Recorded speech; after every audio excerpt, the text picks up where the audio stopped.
Hi guys, how are you? We're going to go ahead and look at 4.3 for aquatic food production.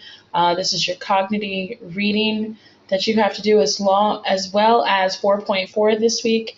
You need to also make sure that you're answering the 10 questions that are assigned that go with them as well. So make sure that you're completing those and turning those in at the proper time, okay? In addition to that, you are also going to end up you have your project that you should be working on. You pretty much have all of next week to work on that project. And then at the end of that, you are going to have kind of a full topic 4 exam. That's more of exam-based questions that we've done before. It's going to involve everything in your readings in addition to the content that you've been doing on Ingenuity. Okay, so that's going to be the following week after week 3. So that'll be week 4. So you'll just make sure you follow the information, follow all of the stuff that you need to complete, and you should be fine. All right, so let's talk about 4.3, which is aquatic food productions. These are the significant ideas. Aquatic systems provide a source of food production.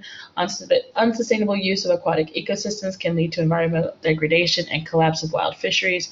We also have aquaculture, which provides potential for increased food production. So these are the things you need to make sure that you know. These are big questions if you want to go through and look at those, okay? All right, so world fisheries and aquaculture produced almost 150 million tons of fish in 2010, which that was recorded, which valued over $215 billion in the U.S. So it's one of the largest productions of food. It's growing dramatically since 1961, where it had an average of 3.2% per year.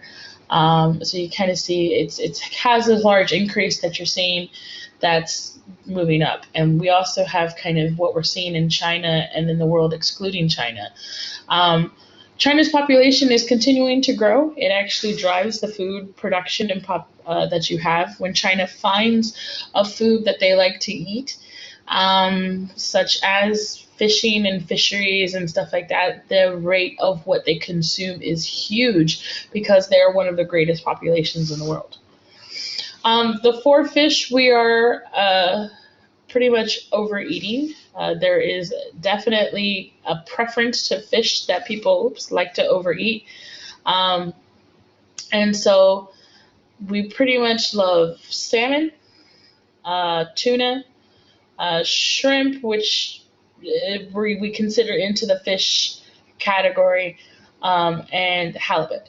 So these are the 4 types of fish that we definitely eat, and then also can consider that it's being overconsumed. So marine ecosystems, this is kind of showing you the types of fish that we have. We have several marine ecosystems within the marine sections. You know about some of them, but these are them broken down. So we have the intertidal zones. That's kind of where you would see, like, you'd find shells and maybe starfish, or you would find things like sand dollars. That's kind of your intertidal zones. It's where it's like still on the high tide and low tides going up on the beach. You also have your salt marshes, which are going to be kind of what we have here, where you have kind of the areas that have tidals that go up and down, but they're actually a marsh area that is produced from the ocean systems. We have mangroves, estuaries, lagoons, coral reefs, and then of course deep oceans. So this kind of gives you, let me move this, an idea of also, remember we talk about how light kind of moves in. So you have at the surface a lot more species. You have coral, you have seaweed, you have zooplankton, your sharks, your turtles, things like that. As you go a little deeper, your animals kind of get a little bit more bigger. With octopus, you have hatchetfish, sperm whales, whale areas, they live in here. Then as you go really deep where there's no sunlight, you're starting to get a lot of those interesting new different types of aquatic animals. All right. Then we have marine ecosystems, have the pretty much continental shelf. where 50% of marine productivity. So that means that more on the continents that you see, you're going to have more marine activity. This includes upwelling, which increases nutrients in water. So that means you're bringing up the nutrients from the bottom of the ocean to the top of the ocean. Shallows, so that light can penetrate for photosynthesis. So that's this area. This is our continental shelf. Near coast, so countries can claim the rights to harvest and possibly exploit what's being shown there. So when we talk about the laws that go with oceans and related to oceans, there is called the 200-foot rule. So from 200 feet from wherever that country or continent lives on, that can be claimed by the continent itself. Past that 200 feet, which goes beyond the continental shelf, is what we consider international waters. That means you can't claim anything that's there. It's kind of a natural right for everybody that lives in the world. So then, of course, you have the deep ocean, low productivity, and does not belong to any specific country because there's free rights for it. Continental shelves do have a boundary of about 200 feet before they cannot be claimed by that country. So these are kind of ocean laws that were put in place because it became an issue before. Ocean zones, we have what's called epipelagic zone, which is the depth from 0 to 200 meters. All right, so that's going to be our epipelagic zone. And then, of course, you have your mesopelagic zone, which is from your 200 meters to 1,000 meters. So that's about this, area that's right here. That's what we call the twilight zone, because you get, when twilight's like just when the sun's down just a little bit and it's kind of getting a little dusk that you have, that's kind of the same amount of light that would be represented in the mesopelagic. Then we have the bathypelagic zone, which is a depth from 1,000 to 4,000 meters. And that kind of just gives you the same kind of realm that's over here. Then you have the abyssal pelagic zone, which is our depth from 4,000 meters to 6,000 meters. And that's our really, really deep zone, where hardly any light gets in there. There's no light at all getting through. But there are still species and animals that live in areas of no light, and they have a lot of very strange adaptations in order to survive there. Then we have what's called the hadopelagic zone, which is pretty much below the 6,000 meters, and we don't really know what happens beyond that zone. We know it's there, but we're not sure what kind of species live there. It's very questionable on what goes on down there, because it's too high pressure for us to really reach. So marine systems do have trophic levels. We have primary producers, which is going to be phytoplankton, which are single-celled producers. They float on the surface of the water. They're found at that top layer, and 99% of the primary productivity of the ocean. So 99% of the productivity, they're like the plants, along with seaweed, which is about 1%. But most of the species are going to be eating phytoplankton and have adapted to eat phytoplankton. So phytoplankton, which is going to call PC, small fish or jellies are going to be in our trophic levels, which are our secondary consumers, and then large fish and marine mammals, which are birds, which are tertiary. So we kind of go up those things. So larger fish that you have, things like I would say killer whales, leopard seals, those are going to be tertiary consumers. They're carnivores that kind of eat those different things. Small fish and jellies are usually going to be eaten by those things. So this kind of gives you like kind of an idea that you can kind of follow on this food web that you have here. And then, of course, phytoplankton being the primary consumer that most are going to eat. But you also have some other types that are there. And then, of course, everybody gets eaten by and consumed by the humans. But without the humans, then the food web would look, the way it does with the other species. Freshwater zones. So that's the ocean itself. Now, when we look at freshwater zones, we're looking at areas that we're looking at maybe at a lake or even possibly deeper river basin that you would be looking at. So freshwater zones have what we call the littoral zone. That's the shallow area of the lake. You know, that's the part where you probably would be able to see things, maybe do a little fishing. Then we have the limnetic zone, which covers the open ocean of the water. So that's kind of the further out area that you have. We have the euphotic zone, which includes both the littoral and the limnetic zones that are kind of in here. The euphotic zone is kind of going to be covering the parts where they meet, like the barrier part in between. We have the profundal zone, which is the deep water, the further you go down. And then we have the benthetic zone, which again, benthetic is the very, very bottom of the ocean. So this kind of gives you an idea between each of the zones that you have. Okay. Freshwater trophic levels, again, you have phytoplankton still that are being produced on the surface, which is your primary producer. Zooplankton, water fleas and snails. Those are types of small insect species which are primary consumers that eat the phytoplankton. You have small fish, small birds, and frogs. Those are our secondary consumers that are eating the zooplankton, the water fleas, and the snails. And then, of course, you have your large fish, large birds, and your mammals. Those are the things that are going to be eating the fish. So you have more mammals like bears, for instance, that are eating the larger fish in the freshwater areas. Fisheries. So a fishery is harvesting a fish, both capturing and aquaculture. And aquaculture is like agriculture, except you actually, instead of growing, let's say, grain or a type of terrestrial food, is you produce fish in a certain area. You can block off an area of water and you can throw some fish in there and breed the fish, and you raise them and then you collect them when they're at maturity. 90% occurs in the oceans. So everything that you have that is done through aquaculture, 90% of that occurs in the ocean, 10% occurs at other facilities.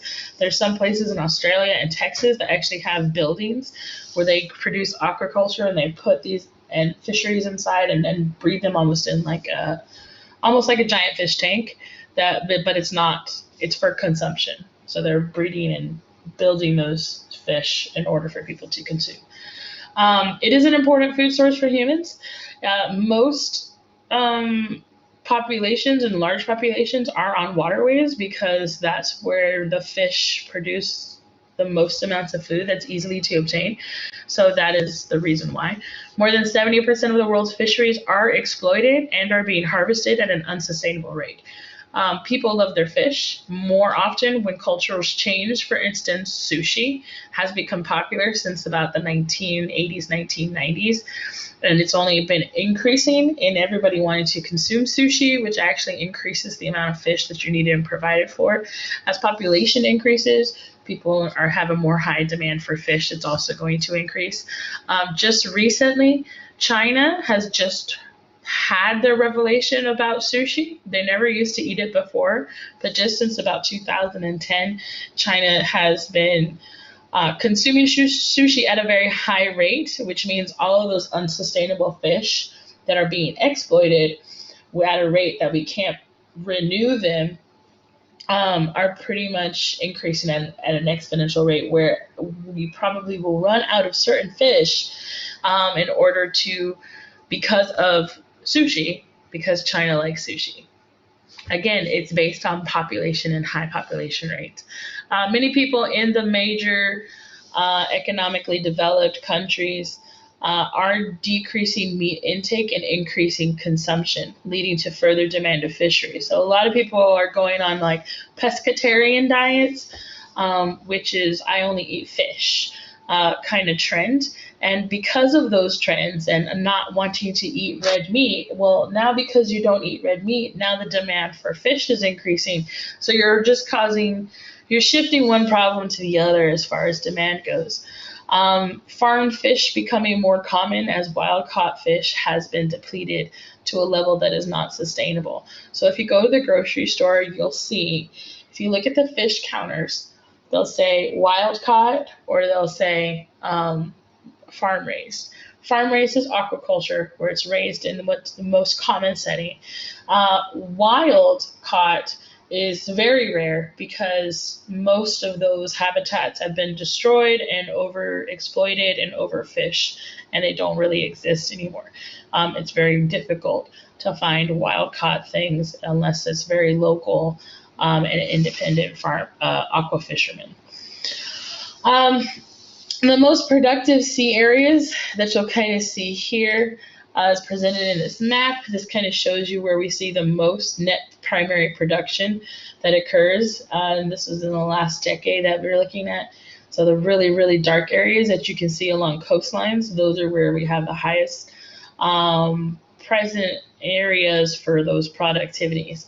The highest biodiversity and biomass, they're also, in most cases, the area with the highest harvesting. Because if you have the highest biodiversity, you have a lot of fish that are present, which a lot of people are going to want to go in and fish. Let's see.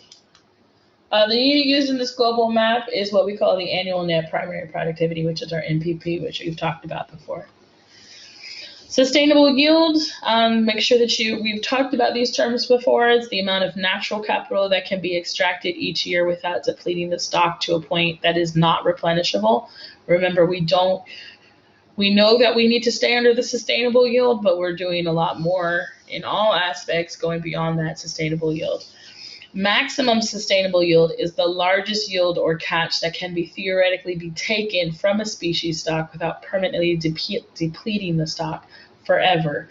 The maximum catch that will allow the population to return to carrying capacity as quickly as possible. So if we go beyond that maximal sustainable yield, there's no way that the species can recover.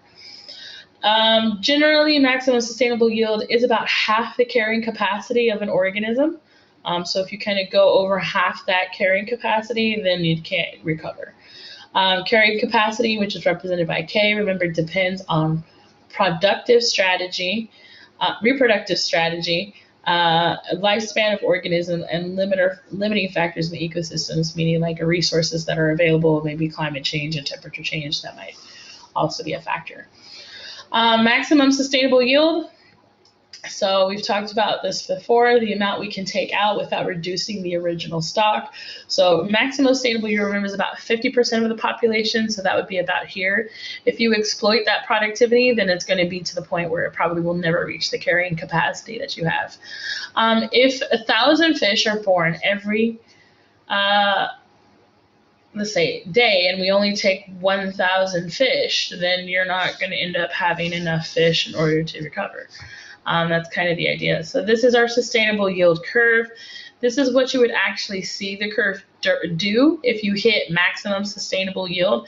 It won't be able to level off at the carrying capacity, so that creates a downfall.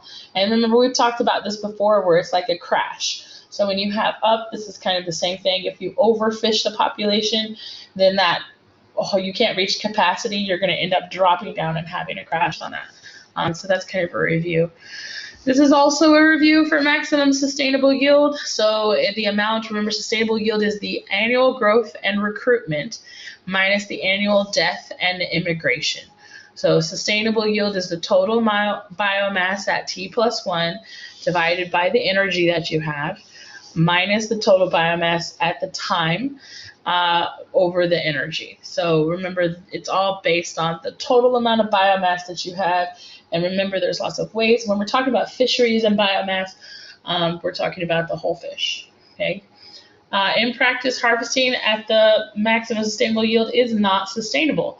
However, that is what is being done currently for all fisheries, pretty much, most of them. There's a small percentage of people that are trying to sustainably fish, but there's not many. Imprecise calculations based on models. There's estimates based on previous experiences. No two situations are the same. They do not allow for the dynamic nature of the harvest, either the age or gender, so they're not really trying to see how many of this age do I have that can be sustainable in reproduction and breeding. And then, of course, diseases can hit populations. So if you have a lot of fish in one general area, there's not a lot of room to move, then diseases are going to show up a lot more and you can lose the whole crop, or that can be actually pushed out into actual production for people to be consuming. Okay. Optimal sustainable yield. Optimal obviously is the best. So it's the maximum difference of the revenue, meaning the fish that you caught, and the cost, which is the wages, the boats, what you're actually using. It's a greater safety margin, and fishing quotas are based as a percentage of the optimal sustainable yield per fleet per year. So you're kind of looking at the economics based on this. So this is going to show us our optimal benefit that we should be looking at, which is going to be this curve here based on our maximum sustainable yield. So this would be the max profit. But if you're able to kind of see the difference between how much you're actually going to be producing versus like you actually catch versus how much your cost is going to be, your benefit goal is going to be based off of like a straight line curve that goes through it. That would be the best outcome. Which also shows you that you have to minimize the amount of fish that you catch versus the maximum, but a lot don't tend to do that. So the goal is not to reach the maximum. If you're sustainable based on what you catch and what you paid for, then that's your optimum. So it's going to be different for every farmer because it's different for how many fish are getting caught per those farms that are being produced. So it's really based on how much did you catch that you can sell versus how much you paid that you're going to be able to use, and then figuring out if it's a sustainable amount that you're catching versus what you're actually costing. So these are strategies that can be used to avoid unsustainable fishing. So when you look at the maximum economic yield of the bioeconomics and sustainability, this is the maximum production that you have. We also have the maximum sustainable yield where the laws say we should not go beyond this. We can't go beyond this point. This is the breaking point that's here. This is the cost of fishing would equal the value of your catch. It's not worth fishing anymore. If you get to this point, what's the point? What you're catching, you're going to have to pay the same amount for your rentals or your boats or your fishermen that you're paying for. Any of those types of things, maintenance, that's all not going to be worth it. Effective cost of reducing subsidies. So the subsidies is pretty much rich nations are fishing all the way down to this point. So most of this is where we're looking at the reason that the point right here that you see on this line is where most people are fishing. They have gone beyond the economic breaking point. They're actually producing and fishing more with paying more cost, and it ends up going to be a huge breaking point at this time. They're not making any money. There's no sustainable yield. It's pretty much going to be almost a devastating crash as to what's occurring. You want to stay within the yield at a much higher rate before you go beyond that maximum sustainable yield in order to fuel those overfishing. So, but because subsidies are being issued, so if you can recall from economics, a subsidy is something that the government provides as a fund for you to reach some kind of quota. So if I produce 1,000 fish every month, then I get $500 from the government. Those subsidies that aren't being checked are making fishermen fish more and overexploit. So even though their personal costs are over what they can pay, the government's paying them more money because they need the food, but now that's giving them the incentive to overfish.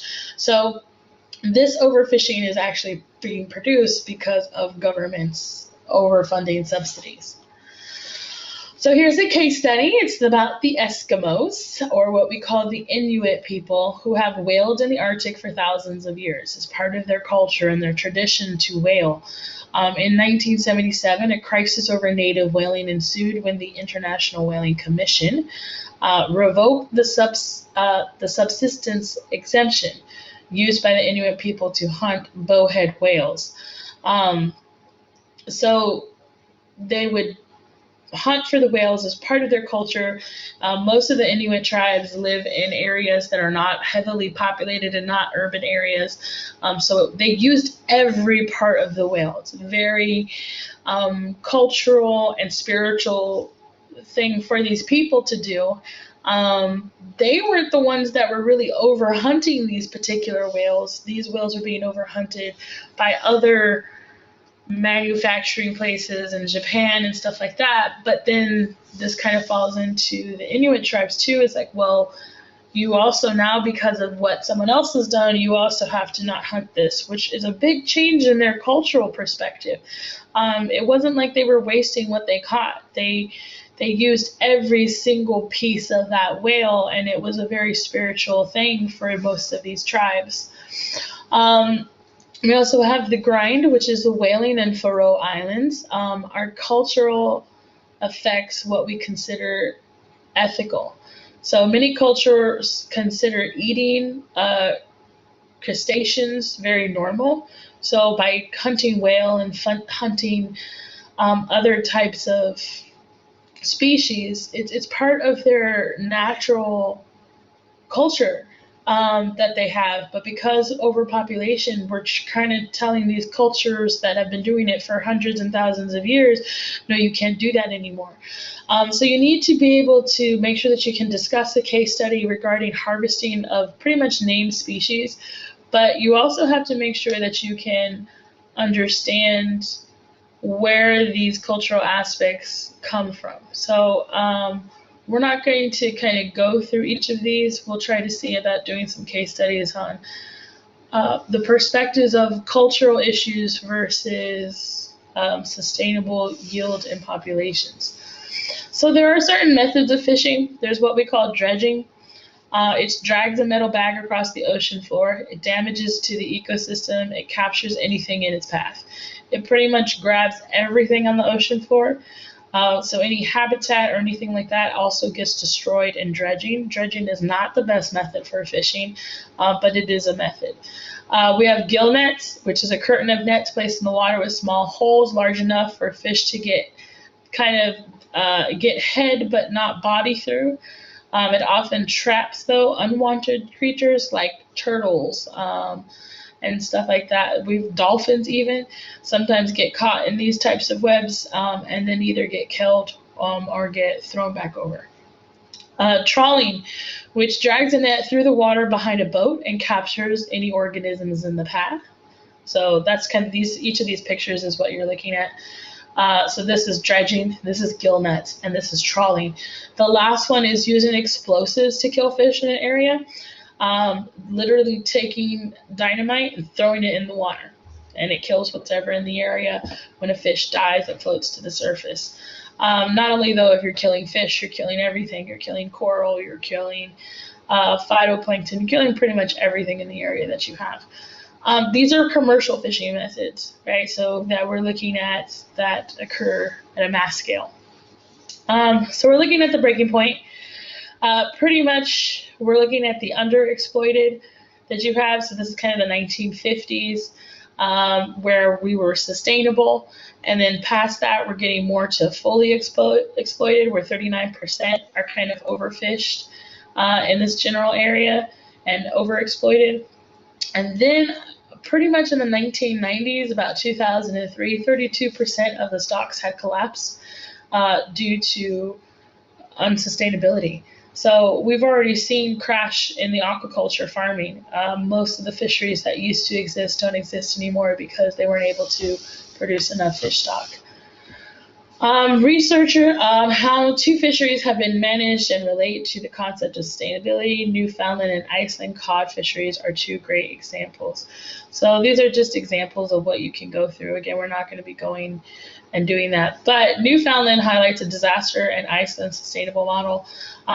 It kind of shows different parts of how they improve their boats and their fishing gears and ways to detect fish without having to actually do dredging and trawling techniques. And then they figured out ways to manage their quotas and protect their areas. And they figured out solutions in order to actually produce better fishing methods. So they knew that they were doing it wrong, and then they had to figure out different ways in order to do it right. So the governance of the oceans. So how do you create laws in oceans? It's really complicated. In 1982, the UN Convention of Laws of the Sea declared the continental shelves belong to the country from which they extend. So about 200 nautical miles limit from the low water mark of the shore of a country that exclusively belongs to that country for economic use. So they can do as that they will, and that belongs to them. Outside of that 200 nautical miles is anybody's. So really, you can take a friend, go 200 nautical miles out into the ocean, kill that person, and that's international waters. That country could not charge you for that crime. Just if you never thought of it. You can still be charged for an international crime, though. Regional fisheries management organizations are international organizations formed by countries with fishing interests in an area. Some of them manage all the fish stocks found in a specific area, while others focus on particular highly migratory species, notably the tuna species, throughout vast geographical areas. We have the North Pacific Anadromous Fish Commission, which is an international government organization established by the convention to promote the conservation of the Anadromous stock, which is a Pacific salmon and steelhead trout, in the convention area. International conflict, cod water. So cod is a very popular fish in like the northern Norwegian areas, along also Greenland and Iceland areas, kind of the Arctic fishing areas. From the 1950s to the 1970s, between Britain and Iceland over the rights to fish in Icelandic waters. So if you look around the country of Iceland, there was kind of British warships that ended up clashing with Iceland coast guards. Iceland bars the foreign fishing within a 12 miles of their shore. Iceland also ended up having a mob of stones against the British ambassador's house. It became kind of a big mess. And then there was the Halibut War in 1995 between Canada and Spain, when Canada fired on a Spanish fishing boat and chased it out of Canadian waters. So the Spanish had a boat. They went into Canada to try to fish their halibut, and then Canada fired on them in order to get them out of their waters. And you have to do something really bad for Canada to be upset with you. We also have India and Sri Lanka. Sri Lanka is a small island off the Indian coast. In 2012, over 100 Indian fishermen killed and 350 seriously injured because of fishing along the Sri Lankan coast. Huge wars actually ensued because of those resources that were coming off of the disagreements between India and Sri Lanka. India and Sri Lanka already have a very difficult conflict, but in 2012, this conflict was really serious, to the point where it was even fighting in the streets because of the fishing claims. In China, current day has increased their fishing fleet to over 200%, creating conflict for fishing in waters in Indonesia, Philippines, Korea, and Russia. So there's a huge demand in China, and that is causing conflict of who decides that they own what part of the ocean beyond that 200 nautical miles. So this is a page that you can go ahead and look through. It shows the international agreements that have been made. It kind of shows the breakup of different areas that are beyond the 200 nautical miles. Canada is working with 9 other countries to tackle the problems of unregulated fishing. United Nations also has some fishing agreements. But in the ocean, it's kind of like a free-for-all. It's very hard to manage and police because of the size and the people, and sometimes people aren't part of other organizations. It's a very difficult policing situation. Tragedy of the commons we've talked about before, and that goes with fishing beyond anything. There's this very, very cool fishing lab I would have loved to have done with you guys. We're not going to be able to. But a conflict between individual need and the common good of society. If resources is seen as belonging to all, then we tend to say, oh, it's mine, it's everybody's. So then you overuse it and you exploit it. Oceans, lakes, rivers tend to be good examples of the tragedy of the commons. So give a man a fish, he eats for a day. Teach a man to fish, he eats for a lifetime. Overfish, and soon no one eats. So if everybody just keeps taking and taking and taking, and no one is figuring out a way to create a solution to put it back, we're going to lose everything, and then we're going to have nothing. So this is two things that I highly recommend that you look through. This is Tragedy of the Commons, the tuna example case study, and then also fisheries for the bilateral agreements with countries that are outside the United Nations. So you want to go ahead and make sure to I would definitely check out the tuna example as well in the case study. Several trends should be evident in this graph from the UN Food and Agriculture Organization. So this is the total world fisheries and aquaculture production and kilograms of fish catch per capita between 1950 and 2002. So this kind of shows you the general trend over the past decade from kind of what's occurring. So fish production and what you catch and the millions of tons that you have, and then you're looking at the world population increasing. So here's our world population increasing is that orange background. And then we're also seeing, well, we're going to have to produce more catch. We're going to need to have more production in aquaculture. And then we're kind of seeing also an increase in some of those fish per capita that's being used.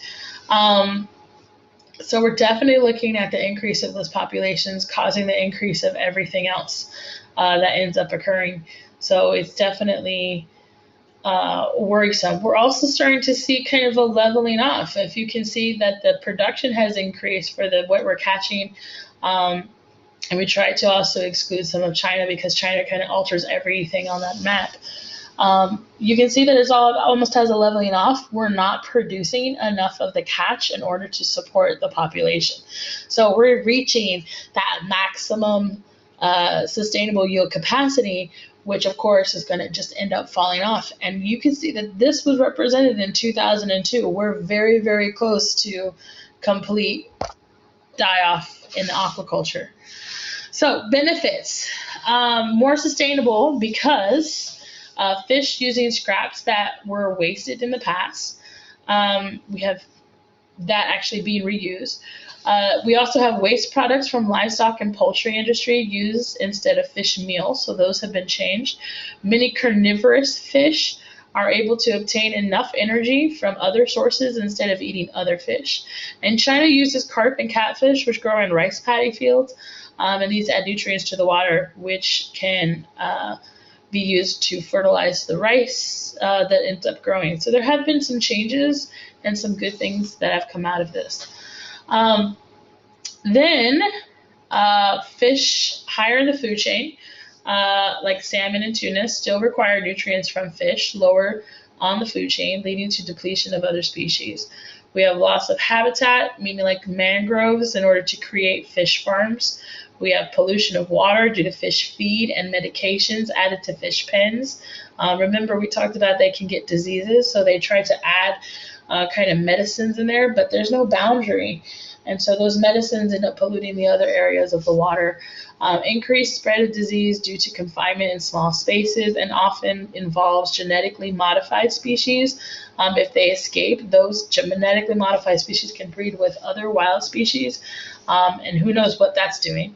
If they escape, there may be an increase in competition with also native species that you have. So there's a lot of problems, negatives that go with aquaculture farming as well. Sorry. In developing and developed regions, the demand for fish, of course, continues to grow in all aspects. Given population growth, expanding urbanization, rising income of the developing world, this trend is expected to continue. So that's with the rising income and the developing world. The world is kind of changing a little bit. What the demands are probably going to start decreasing just into the fact that we're not going to have enough money anymore in order to spend on those extra things. So it might change a bit. We're not really sure what kind of outcomes are really going to happen, but so far the trends still seem to be the same. Levels of capture and fish production have stagnated over the past decades. The world will pretty much be dependent on aquaculture in the coming decades. There won't be anything that's wild caught. You pretty much have to depend on the aquaculture farmings.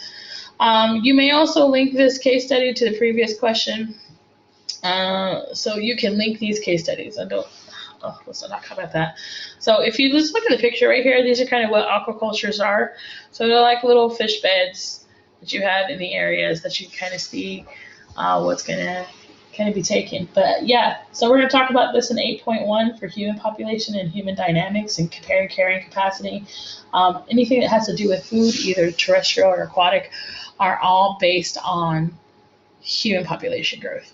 The increase in the population will still continue to increase our consumption.